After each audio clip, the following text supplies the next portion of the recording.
This is Nitin Nair again for the second session of soft skills that we started in the first session with what the soft skills are, and we have introduced and given the orientation about what the soft skills are and how they differ from the hard skills, and how the soft skills are important for any professional and how they make a difference to our profession. Along with that, we have also seen that how the two personalities, maybe they have the same education, same technical qualifications, everything same, but their impact on their students or their impact on the people whom they interact with differs just because of the soft skills. So continuing with the in continuation to the same, in today's session, we are going to talk about uh, interpersonal skills, interpersonal communication skills, and their effectiveness. This is the second session, but it's one of the most interesting and exciting sessions because interpersonal skills are something which is very, it looks very simple, but they are very important when we deal with the soft skills. Because although we say we are good communicators, we talk nicely, but if we are not aware of what are the important components of and what are the factors that impact the interpersonal communication and what actually the interpersonal communication is all about, then it becomes very difficult to improve upon that. As we all know that if you cannot measure something, you cannot correct it.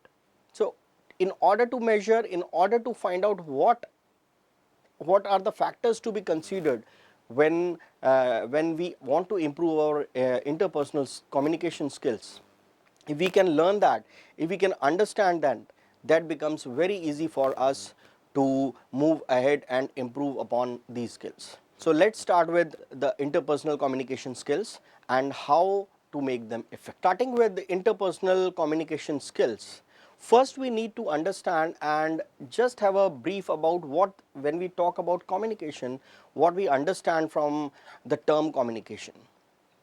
Although there are various definitions available in the textbooks, and it's not necessary, because these programs are not to give the definitions or to learn the definitions. We need to understand that what practically we do when we talk about communication, what we practically think about when we talk about communication, that's the more important thing. So the definitions which I will be sharing in this session, do not consider them verbatim. They are made to make the concepts clear rather than giving the definition which you can use to just to pass the textbook or just to clear some exam. So this is the training program, this is not the academical, this is not the session to make you aware of the definitions.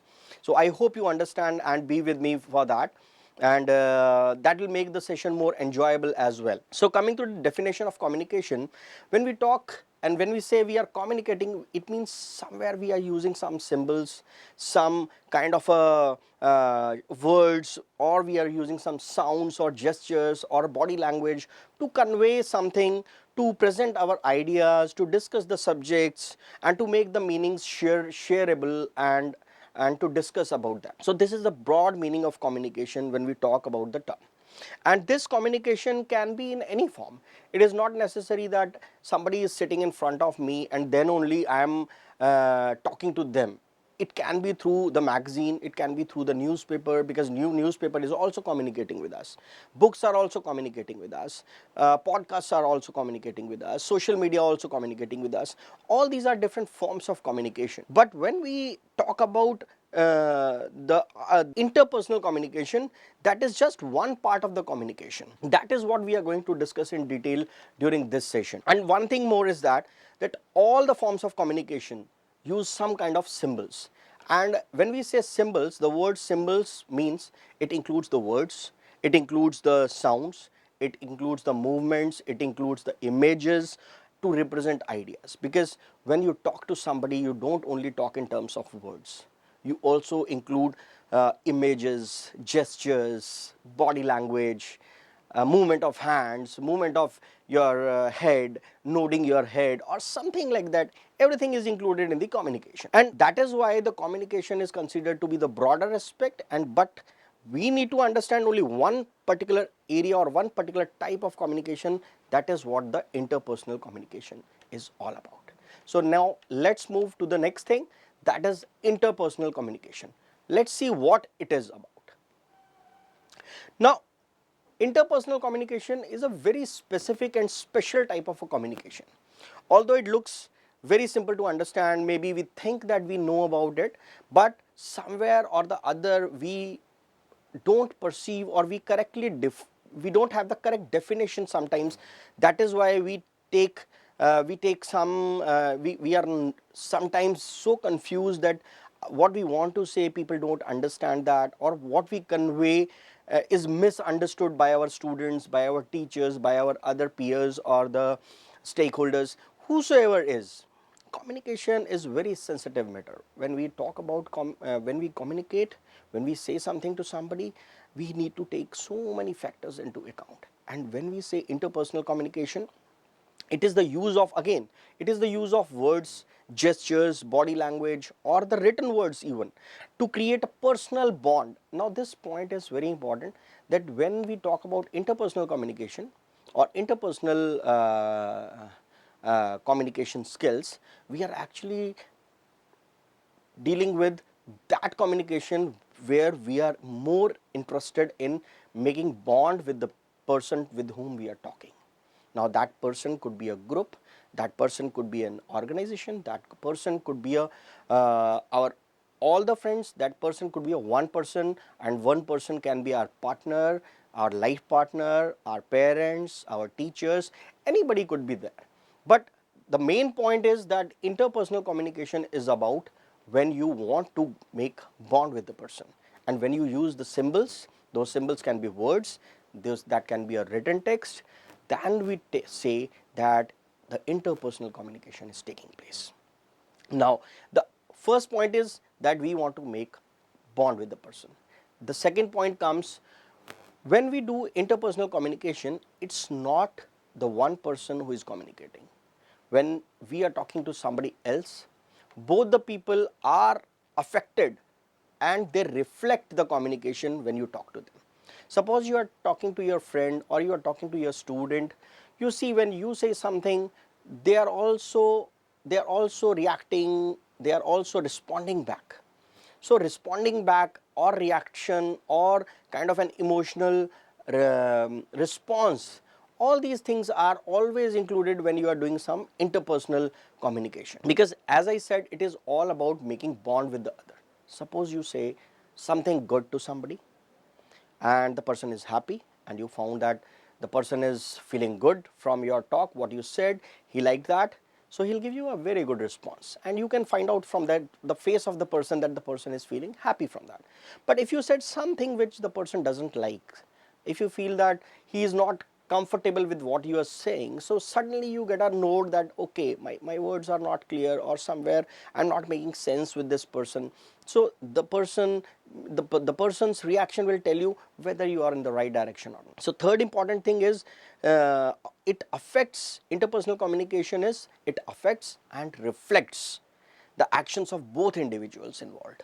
It's not a one person's choice, or it is not a one person's involvement. It includes all the people who are involved in the communication. So we can say that both the communicators are linked together. When we are talking about interpersonal communication, both the communicators are linked together and they cannot be dissociated. They cannot be taken, one person cannot be taken out and without answering or responding in any form. If you are saying something, maybe the other person is not responding in terms of words, but he may be nodding, he may be showing some change in body language which tells you that the person is comfortable or discomfortable or not happy or sad, whatever is there. But both the people are actively involved in interpersonal communication. So we have three things. One is that it involves the symbols. Those symbols can be written words, they can be the verbal words, they can be gestures, they can be expressions. And secondly, that the main point in interpersonal communication is it is for the purpose of making bond between two people. The personal touch, the personal bond between two people, that's the only purpose of making interpersonal communication. And Communicators, third point is that communicators, two communicators who can be two groups, who can be two people, who can be four people, because it is not about the number of people. It is more about the personal touch or the bond they are creating between each other. When two teams are interacting with each other, they are also doing the interpersonal communication. When two group of friends are talking to each other, that is also the form of interpersonal communication. And that is why the third point is they cannot be dissociated, and they cannot be taken separately, and both of them are actively involved in interpersonal communication. Now, uh, just breaking the term interpersonal into two, and let us see what this term actually tells us. Now, first is inter and the other thing is personal. When we talk about inter, inter means the two people are involved, or two entities, or two individuals, or two groups are involved. So they both are responding and reflecting to the actions of each other. And why we say this is a personal communication? Because we want to make a personal touch with the person. We are not interested in, when we do interpersonal communication, we never do it. Our purpose is to create bonding between the two people at a personal level. At a personal level means when we are looking at their personal qualities, or we are looking at their personal attributes which we liked, which we want to explore, or which why we get attracted to the person.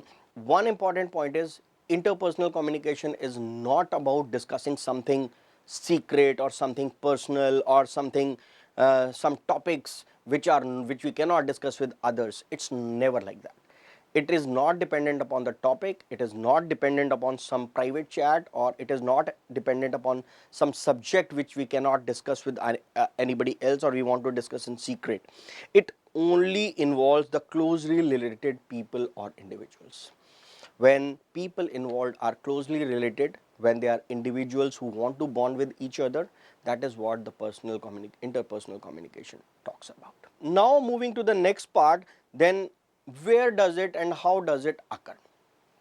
Interpersonal communication can occur as first as a face-to-face interaction, which is the most common of all. And when we study or when we learn about interpersonal communication, our first priority is that we should learn how face-to-face we should interact with people. Sometimes you must have seen that you go somewhere, you want to talk to some person, you like that person for professional reasons, for personal reasons, for some person is looking good or he's a good communicator and you want to talk to them, but you feel hitch or you feel disconnected, or you have a shy, you are shy to talk to that person. So that to remove that barrier, the important thing is to develop your interpersonal communication. The second thing is when we are talking on phone, even on phone or any of the gadgets, when you are talking, you are exchanging the text on the WhatsApp, or you are sitting in the chat room, which can be a virtual chat room, or any other digital tool you are using. So all these can be used when you are involved in interpersonal communication. But the most important is personal interaction, to create the bond and to create the connection between two people. It's not about the mode, it's more about the purpose is to create a personal bond or a personal connection with the person. Let's go to the special case. Now, if we are saying we want to create a personal bond, it it means there is something when we don't actually create a personal bond, but then also we interact. It is not necessary that every time you are talking to somebody you are just making a personal bond. Sometimes it is your job, sometimes it's the obligation, sometimes it's the routine which you have to do with everybody, but that does not comes under interpersonal communication. Let's take the example when there is nothing special. Suppose you visit a restaurant and the person or the waiter comes to you, he serves you nicely, he gives you a very good smile, and he is giving you very good gestures and asking you very nicely, treating you very nicely, very courteously. Do you think that is also a kind of a interpersonal communication? Just think for a minute. Do you think? No. Why no? Because there is nothing special he is doing to you. He is doing his routine job. The same way he treats every customer. Anybody comes to the restaurant, he gives good gesture, he has to give the smile, he has to ask you for the food, he has to take the order, he cannot talk to you rudely. So this kind of a personal, he is not interested in what kind of a person you are. Maybe you are good, maybe you are beautiful, maybe you are smart, but it doesn't matter to him because he has to serve all and you are no special. For him, every customer is a customer. And but that is not interpersonal communication. Then what kind of a communication is this? This is known as impersonal communication, when you are not interested in any of the personal qualities of a person. You are just interested to do your routine job, to make your customers happy, to make your students happy, to make your teachers happy, because you are more interested in the results, you are more prone to get the output from what you are doing, and you are not interested in any kind of a personal interaction. Once you leave the restaurant, the waiter is not at all interested in you. Once you have paid the bills, after that nobody looks after you or calls you back to ask how are you sir, what was the, maybe your health is good or something like that. Have you ever got a call from the customer or the waiter? No, because that was the impersonal communication. Impersonal communication, you are just treated as a customer or any kind of a stakeholder, where you carry the stakes in the transaction, which is equal for all of us. So this is impersonal communication. Now, how many people are involved in interpersonal communication? As I said, in interpersonal communication, it is never about number of people. Whether you are two friends or you are five friends, maybe you are two teams, maybe you are two group of people, maybe you are two group of teachers, or maybe you are 5 people, 10 people, or entire mob. The main thing, the main point lies in the purpose, and that is about personal interaction, where you are interested to explore the qualities, personal qualities of each other, where you want to see which person carries what kind of a qualities, what they have in store, where what you find interesting, what makes you get attracted to a person, what makes you feel that the person is intelligent or smart. All these things are involved when we talk about interpersonal communication. Now, just have a break of 5 minutes in this session, and I would like you all to think about a person with whom you spend time, both one on one and as a part of a larger group. Now, how are your communication experiences with that person when you are standing in a crowd and when you are alone with that person in a room? Do you feel there is a change in communication, change in interpersonal communication when you talk to the same person in a group and in person as a single person? And just try to find out some of the differences, how you talk, how you greet, how you talk to that person, how you show the what the symbols you use. You will find a lot of differences, and do this exercise and you will learn much better than what I told you, because interpersonal communication is affected not just from person to person, it gets affected from place, by time, by geography, by time of the day, by the surroundings, by the environment, which these all the things we are going to discuss in detail. So now going to the next thing, which is transaction model of communication, because as we discussed that every communication is actually a transaction. Transaction takes place whenever the communication happens. In this transaction model of communication, we have 5 things important to be discussed in context with interpersonal communication. First thing is, as I told you, there are two individuals or two entities involved.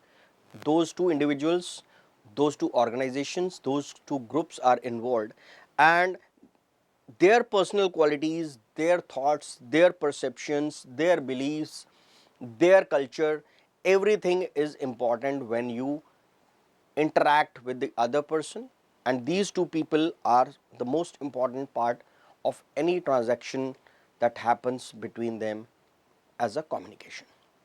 Next thing is what kind of a symbols or the channels used to communicate between them. They can be words, they can be written text, they can be emails, they can be sort of letters, or they can be face to face interactions. Third thing is the context. Now context is other thing which is very important when we talk about any kind of a communication, including the interpersonal communication. Context includes physical setting, where we are, whether we are sitting in a meeting room, or we are in a playground, or we are in a cafeteria, or we are somewhere out and just enjoying the movie. Everything impacts our communication. Other thing is the time of the day. Of course, if you want to discuss some important thing or urgent thing, you can talk at any point of time, that's fine. But you will not ask for a coffee to a friend by calling at 4 in the morning, because that looks absurd. That does not looks in sync with what we want to achieve or how they are going to feel. So time of the day, historical, cultural, social, when we talk about these things, we talk about what kind of a setting we have with what kind of people are around us, whether we are sitting with our with a person, or we are sitting with them in a group of friends, or we are sitting with them with our parents. All these things impact the context of our communication. Next thing is, important thing is the time. You must have seen when you get a call from banks, or you get a call from call centers. You must have seen when they call you and you are sitting in the meeting, you always start shouting at them, and then they say, sir, what is the best time to call to you? And then you tell, okay, call me at 5 in the evening, call me after 6. Why that happens? Because they want to talk to you something important. They want to, they want to, when people talk, they first make the personal bonding, and they want the person to be first in the frame of mind where they can connect and they can interact with you healthily without getting interrupted. And for that, if they call at the wrong time, you feel annoyed and you never pick up the call again and you block the number. Why that happens? Because time is very important when we talk or interact with any person.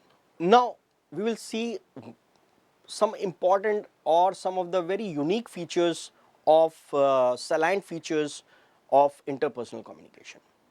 The first is that interpersonal communication is not a one time task or one time job. When you want to get connected to somebody at the personal level, it's not like you go for the first time, you talk to them nicely, then you come back and the bond is made. It's never like that. Whether you are talking to your wife, whether you are talking to your parents, whether you are talking to your students, or any kind of a business or the personal relation, that is the ongoing and continuous process. In every interaction which you do with people, your interpersonal communication proceeds from the last time and it goes on as a single story. Maybe in the first meeting you were very impressive, you were very nice. In the next meeting you were okay, and in the next meeting, in the third meeting or the fourth meeting, they considered you are fine, you are nothing special. Or it also happens like that. In the first meeting, you are not so good, but in the second, they found you very nice, and in the third meeting, they found you the best. So that is how the interpersonal communication happens. It's a continuous process, it's a lifelong process, and that is why it is important that every time you do any communication with your personal ones, personal relations, or with your friends or your colleagues or anybody, you have to take care that it must go in the right direction. And every time you make a positive impression, every time you create a positive image of yourself to be considered worthy of being in relation or worthy of continuing your transaction or the relation with the other person. Next thing is, interpersonal communication is dynamic. Now when we say dynamic, means the graph never goes straight. It does not mean that if you meet 5 times the same person, in the fifth time, you're going to be having the more close relationship rather than meeting for the first time. Some people you meet only twice in your life, but they are best friends. Some people you meet daily, but you're not able to bond with them. Because interpersonal relation is not about the frequency. Sometimes your friends are there who like you very much, but someday something bad happens and you go and you say something bad to your friend, and that friend says, I was not knowing about this part of you. So now you're not good for me. From now, you're not that best for me that I used to consider you earlier. Why that happens? Because interpersonal communication is dynamic. It can go anywhere, anytime. Maybe from last 10 years you are the best friends. Maybe from like 10 years you are husband wife. But after 10 years, some one day, bad day, something happens, and after that everything is ruined. Then 10 years of your good relation is gone into vain. That is what the sensitivity of interpersonal relation is, interpersonal communication is. Third thing comes, that's very important, that's why we have kept in a separate color. If you see the third point, that is consequential. When we say interpersonal communication, it is more of, because this is the part where the practical application of interpersonal communication comes. Interpersonal communication is consequential, means you want to achieve something, that is why you go and you make the interpersonal relation with people. It's not always that you are interested or in somebody, it's not always that you go out and you see all beautiful people and you start talking to them. Somewhere you have some motive, or you want to gain something, or you want to do some transaction, that's why you look at the qualities of people. You go out, you find somebody smart and somebody very good in communication, or somebody looking very dashing, and you want to talk to that person. But if you don't have any reason, if you don't have any goal, if you don't have any purpose, it will be very difficult for you to approach. Now that could be a learning, that could be helping. Sometimes you want help from somebody, you go and try to first make interpersonal relation with that person, then you ask for the help. Third is, sometimes it is also about influencing people. You want to get connected, you want to get interpersonal because you want to attain influence. Every person wants to become personally connected to their customers. That is why the companies always ask for, give the personal touch. When you go in a flight and then the air hostess comes to you, she takes your name, okay, Mr. Nair, would you like to have tea? Why? Why she is taking my name? Why she is remembering your name? Is it something she is getting out of it? No. It is just to create a personal connection or a personal interaction, to make you feel special, to make you feel that they care about you. That is why all these things are done. All this communication happens. So, interpersonal communication is consequential. Next thing is, which is also important and sensitive, that interpersonal communication is irreversible. Irreversible means once you say something, once they understood something, once they get affected by something, maybe positively or negatively, after that there is no way, there is no chance that you can take your words back and then you can remove the impact they have created. Suppose you said some words to your friend and after that he or she becomes annoyed and she felt bad or he felt bad, and then suddenly you said, I doesn't mean that. Do you think your words can, the effect your words have created, they are going to be removed or they can vanish? No, because interpersonal communication is not reversible.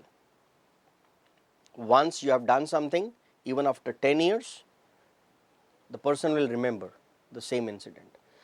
The moment you repeat something else again, he is going to make you point out that, see, you have done this thing earlier also and I warned you. And then you say, okay, sorry, I will not do it again. Why? Because once it is done, you cannot eliminate it to zero. Its effect could be zero, but that also take a lot of efforts. Once you have made a mistake, every time you have to show that that mistake was not genuinely or purposefully done, that was just by chance happened. But that takes again time and effort to establish the same trust again, but it cannot be made zero. The fifth point and the fifth characteristic of interpersonal communication is it is imperfect. No communication is perfect.